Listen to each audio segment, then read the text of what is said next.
this is Ostriv.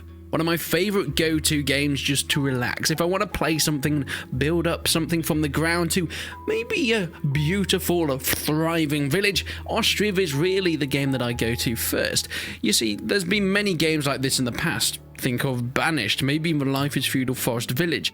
But Ostriv really does something special in terms of not focusing on the more hardcore aspects, but perhaps the more relaxing and more realistic versions of what it would actually be like to grow a town in the 18th century. Now, don't get me wrong, Ostriv has its fair share of brutal world events that can and will kill your colonists. When winter comes, if you don't have buildings, they will leave or they will die. So you've got to make sure you've got houses for everybody. Now, I've played Ostriv a couple times on the channel before, but it's been in certain stages of its development. You see, I got access to be able to play it way back in the early alphas before it was on Steam. But in 2020, we got a release on Steam into early access, and that's the version I am playing currently at this time. So here we are building up our town in this beautiful landscape. We've got some woods over here. We've also got rivers running through, which I really wanted to take advantage of. There's also some really cool bits of terrain here that I really wanted just to use to be able to build bridges over. We also have plenty of stone that can be used. Oh no, this is limestone over here that you can get up and use later.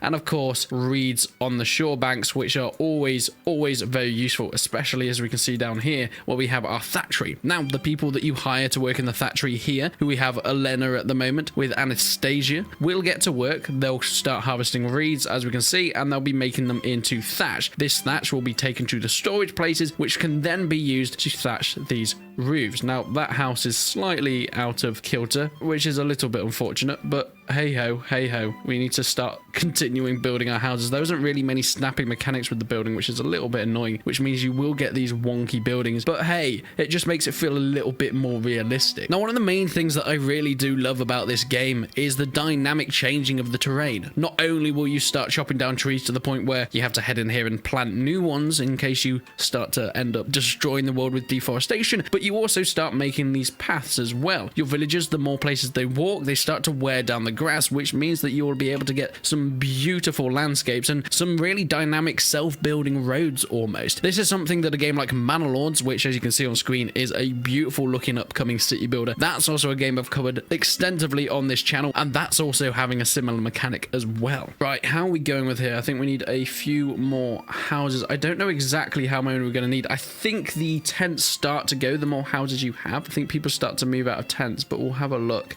Yeah, so these are still all full. We have 26 people at this point in time. We have 4 houses. Well, we'll have 5 when this is done, but I think we need quite a few more. We need 1, 2, 3, 4, 5, 6. So once they're done, there'll be 4 more houses that need doing. Now, you need to do this by winter, because as I mentioned, it gets cold. They need a building. They need firewood in order to keep themselves warm. And of course, firewood is produced over here by these 2 fellas that are chopping down trees, which will then be made into firewood that can be then used to heat their homes. Now, there are many things that have been added since I've last played this game to an insane point. Before, there was just general houses. Now you can have houses with gardens and of course taverns, which you'll be able to use later to serve drink to your tired citizens, which I imagine can make you money, which you do need to keep money coming in. But the production side is where it's had a complete overhaul since I've last played it on this channel. Before, it was just a few production stuff here, but now we have 2 pages of stuff. Saltworks weren't there before. Saddleries, fueling mill.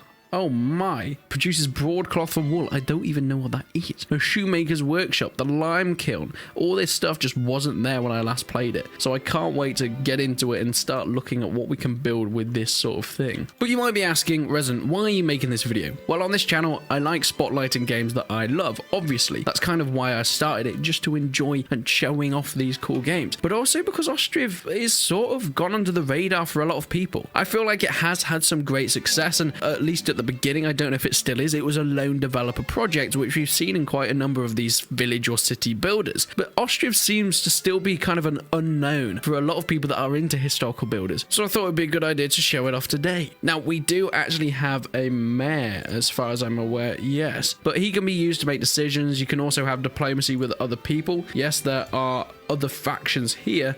We are currently here, and we have roads up here and down here. Of course, you can make trade routes with them, and of course you can earn some money, and maybe they have a resource that you don't have, or you have a resource that they don't have. You can trade between them. You can get money, wealth, and resources, which is a lot of fun. Now, you can see there are a few things that have been left unintended. The education tab doesn't have much in it, the health tab doesn't have much in it, and the religion is still a little bit empty, but I'm sure more and more will come through updates, and that's why I wanted to get it on Steam, because I played it on the alpha versions, and it was literally just downloading a WinRAR file and playing it through the demo there, so you weren't able to get updates without downloading extra files. So playing it on Steam, you'll get all the full updates as you'd expect. So there are still 3 families in tents apparently, so we're going to build a few more. You know what actually we're going to do?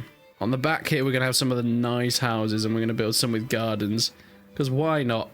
I think it costs the same, but obviously it takes up way more room, but it'll be nice to have some of these around the back.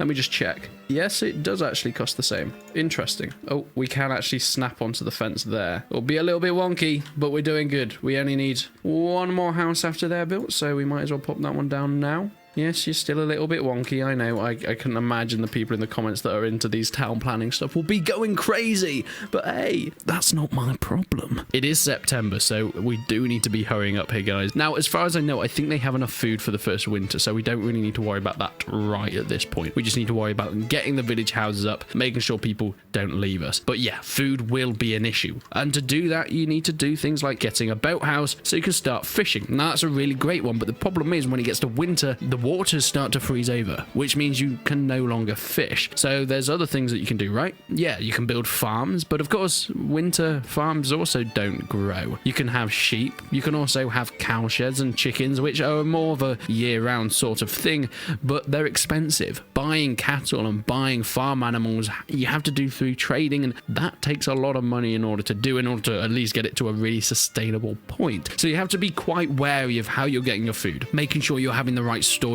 options in order to save it for later, because of course people will try and eat the food as soon as you make it, but to some extent you need to make sure you've got enough for the winter, because it's not something that you can be gathering all year round. Now, I think we only need 1 person on there. The problem is certain roles and certain jobs within Ostriv can only be given to certain people. For example, forestry, as far as I know, is only a male job. You see up here, we have plenty of people. We've got 5 women and 1 man that are looking for the job, but I can't hire women to do forestry. Now, they can do the thatchery, but they can't do forestry, which is interesting. So yeah, I can set it so it only hires women with this one, which will be useful because we don't want men to be working a job that a woman can do, because it means that the men can do the jobs that only men can do, which some jobs only men can do in this game. For one, I think building. We're getting into October. It's getting very close to winter. 2 houses left to go. 2 houses left to go. We can do this, boys. We can do this. Oh, stop resting. Get going. Right, let's get more builders on the job for now. Let's get 1 more builder. I think that means someone might get fired from that. Oh no, 1 guy was looking for a job, remember, so no one's actually going to get fired, which is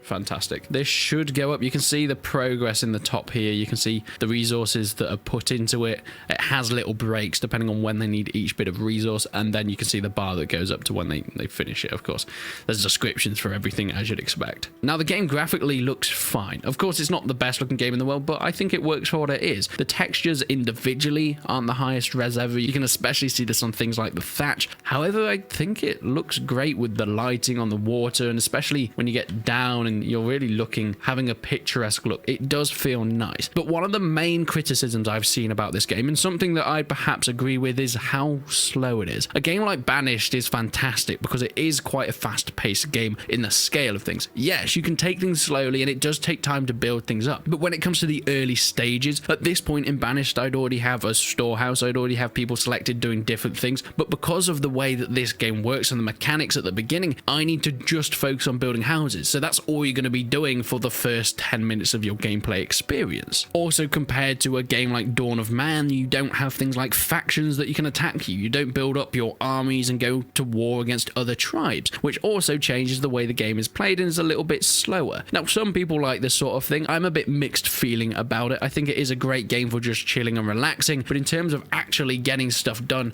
you will find yourself repeating many of the same things. Building enough houses in order to get enough people so they're not going to die entire winter, making sure people are getting enough food by building boat after boat after boat, sending people out, changing people between jobs. There's a lot of repetition with this game, which I think some people do like, but of course that is something to be wary about if you're not into a really slow-paced city builder, which I feel like this really is. Speaking of slow-paced, however, we are in November. I think when it gets to December, that's when the snow comes, and that's when people will leave if they don't have a house. Fortunately enough, I think we've just about made it. The house has been constructed. Everyone should have food, which they should do. Brilliant. And then they shall be fine for the winter. You can see the wealth that each person has. This goes in conjunction with their job. So it looks like the mayor should be the wealthiest. Yeah, everyone's got about 25. This guy's got about 40. And there we have it. Everybody has a house. No one will die in the winter. Now we can start focusing on other things that perhaps we can do in the winter. Things like building boat houses we could probably do, so when it gets to summer we can start fishing straight away. Or we can of course build up a farm, so when it gets to the summer after the winter we can then start planting as soon as possible. But something that is good to do is build things like smithies. You're going to need resources. Of course, as mentioned, you start with a certain amount of resources. Here we have 500 nails, 560 thatch, and 1,000 iron. Now we haven't really used any iron because of this sort of thing, but when we get into other sorts of production, when we're running out of nails, that's when we need to start using up iron. So we need a blacksmith. We've got a thatchery. That's fine, but that's the main thing that we need next, a blacksmith. This is going fine. We've got plenty of wood. These guys just do their thing, getting trees, chopping them down. I think a storage place would be great. I think a warehouse is for non-food and granary is for food. Here comes the snow. You'll see it start to settle across the land. Oh, what do we have here? We've got stone deposits. Interesting. That might be useful. And yeah, so this is now starting to freeze over. So if we did have boats out here, we then wouldn't be able to use them. But you can see their little footprints in the snow. Oh my, it looks amazing. I adore it. Here's me hoping that everyone has enough food. I keep saying that everyone should have enough food. I think they do. Now, one of the most interesting things once you've got a sustainable place, now I wouldn't recommend doing this before you have a sustainable village, but it's starting to look at getting other people in. You can see the migration status is when people will start to join you. So migration is allowed. Water supply is sufficient. I've got no entertainment buildings required. There's no religious buildings that I need at this point, but I don't have a market. I don't have spare houses, and I don't have any jobs that are available. So once I've sorted all those things, then people will start to join, and that's when you'll see the population go up. But you do, as I mentioned, need to have a stable economy. You do need to have enough places for people to stay, but you need to make sure that there is enough food for everyone. So I wouldn't recommend doing that until you've got all that stuff set up, which we don't at this point because we don't have any food production. So let's start doing that. Let's find a boathouse wherever you are. Here we go. We've put the boathouse down. Now, the boathouse doesn't actually produce any food. The boathouse just produces, well, boats. They make the boats that then are taken over to the fishing docks, which will be the second thing we create. I wouldn't recommend putting too many things down at once. They do have sort of an order, but I've found that it's actually a little bit quicker if you just do one thing at a time, and it means you're able to micromanage it a little bit more. Now, you can see these carts here. These are actually a big factor of the game. Carts are used to transport materials from one place to another. The more you have, of course, the more people can use them, but they can be upgraded to wagons. Now, wagons can be pulled by animals that then can move more resources from one place to another. So they're a very useful thing if you want them at some point. Also useful for trading. And here we have it. The snow has now cleared, so people can start getting to work on what they need to do. Now we're going to hire some fishermen. We're going to get 3 fishermen. Yes, we are going to go full out on the fishermen. We don't need as many builders now, so we're actually going to go down on that. We're actually going to fire someone from the forestry. We don't need 2 people doing forestry right now. We've got a guy working at the smithy. He's making nails. He's doing his thing, which means we should start to go up in our nail production, which I think we're doing. And yeah, so now there's a guy up on the boat. Look at him. He's so cool. Okay, we have 1 boat there. We're having 2 more boats being built. Now, 3 boats is completely overkill. You don't need 3 people fishing, but I've had many issues with people just starting to starve, so I think having plenty of people doing the job of fishing and getting enough fish is going to be important here. And this is where the market stall comes in.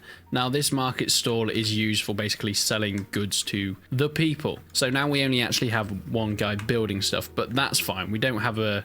Oh no, we still have 2 people building. Brilliant. Now we've got the market stall. We can put the fish straight in there. Fish goes in there. Get a worker there, which can be done by a female. So that means that we can start selling stuff and we can earn a little bit of money as well. Oh no, my carts are wearing out. Right, carpentry, where are you? You're over here. We're going to put this near the log pile. Pop it over there. Okay, so look, we've got food. We've got housing. We've also got some good amount of production going. But one of the main things that is quite important, especially for when you're bringing other people in, is having a good variety of food. Sometimes what you're going to notice is when people start to run out, they're going to start complaining, and if they complain too much, they will eventually leave. What you'll see here is we have firewood, we have potatoes, we've got flour, we've got drinking water, and of course fish here. But a lot of this stuff, like the potatoes and flour, came in from when they joined the colony, which means that it's not going to be there forever because we don't have a sustainable source. The fish is sustainable, but it means eventually all they're going to have left is fish. So we need to find a better source of food that can give them a varied diet. Now you can get chickens, of course, as I mentioned, pigsties and cowsheds, but that's sort of a little bit later because you need to actually go and buy them. So we can't really get into trading just yet. So the next thing I think we need to do is start a farm. Speaking of building things, the granary has just been produced, which means we can start storing things in there. What do we have to store in there? Fish.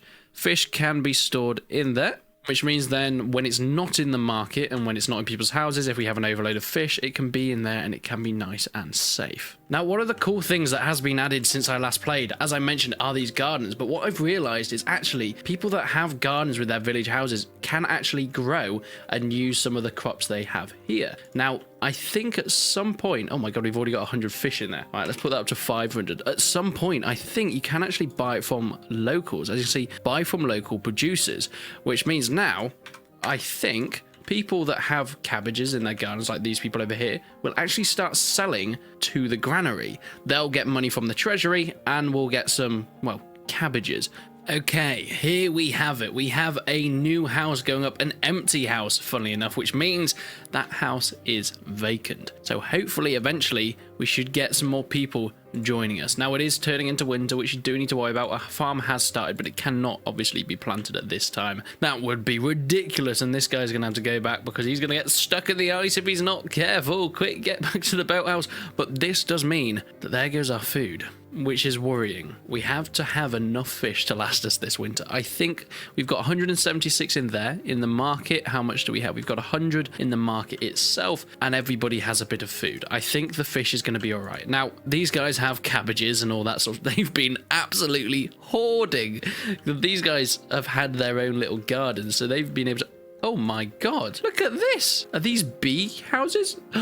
People have moved in. We've now got 30 people that have just joined us. Okay, fantastic. 10 men and 10 women. So we've got another man, another woman. Of course, they've got 2 kids, two girls that I think will grow up to be women. Now, unfortunately, this game is somewhat trying to be realistic, so it sounds bad to say, but having men, at least at the beginning, is way more useful than women. That's just because they can do more jobs. It sounds bad, but that's just how the game was made. As you can see here, they're starting to get a bit annoyed. There's not enough food variety. It's because they've been hogging it all. So what we're going to do is we're going to actually put in some cabbages. I'm going to buy them off there. 15 cabbages. What else do we have? Onions. I think someone had some onions. So we're going to try and buy some off the locals as well. Carrots. Let's see if we can buy them off the locals. Because these guys have been absolutely hoarding. Ooh, cucumbers. We can pop cucumbers on there as well. So hopefully, eventually, we should start buying them. Okay, there we go. I think we are awaiting some cucumbers. I think someone has sold us. Oh, there we sold us 13 cucumbers. Now we can pop them on the market. There we go. And now cucumbers are available to buy. So there, they've just gone up there. Now people should have, hopefully, more choice of things. I think someone else has just been born. We now have 31 people in our colony, and I have just built this house, but no one's moved into it yet, which means I think a little babby has been born somewhere. That's nice. Is there anything here we can see? You're 5 years old. You've not just been. Aha! Newborn. Oles, welcome. A forester and the market stall person have had a baby together. And we've had some more people move in. We've now got 34. Here they are on the horse and cart. Oh, beautiful, beautiful. Oh boy, we're going to have jobs for you. Jobs for days. Let's get back to work in the fishmongers. Let's get back to work. The forestry's got jobs. The carpenter's doing his job. He's repairing all the carts. We might need some more carts soon. We're getting another house up. And you know what? We're starting to sow some fields, it seems. But hey, for now, this is where I'm going to leave today's video. Now, there will be more on Ostriv, definitely. I really love playing this game just when I'm chilling, doing my own thing. And as normally, I'm not affiliated with the developer of this or anyone that makes these games, but I only really make videos on games that I do actually enjoy. So if you want to go and check it out, Ostriv on Steam, it's very fun. It's a very chilled game to play, but I will, if this video does well, continue with playing it every now and then and continuing this save and seeing how this village grows. So if you want to see that out, make sure you subscribe to the channel. But leave a like on the video if you enjoyed it. Leave a dislike if you didn't. But until then, I will see you in the next one.